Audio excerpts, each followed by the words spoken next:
Čaute, ja sa vítam pri tutoriáli, jak si nainštalovať Fraps bez toho obmedzenia, ako ste ho mali napravo kúpený. Takže tu je Fraps, to je len takáto zložka, toto si nainštalujete, dáte áno, toto sa načíta, dáte I magre, next, install, napíšem complete, dáte close a je to.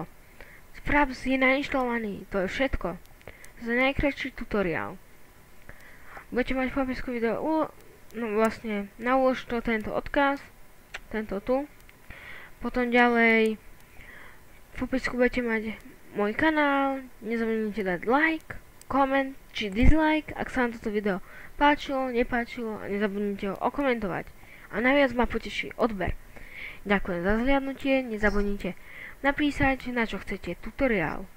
Na Boost My PC, na hocičo, alebo nejaký unboxing. Nezabudnite napísať.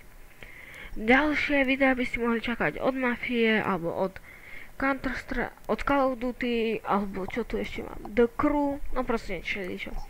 Tak ďakujem za pozrietie tohto videa.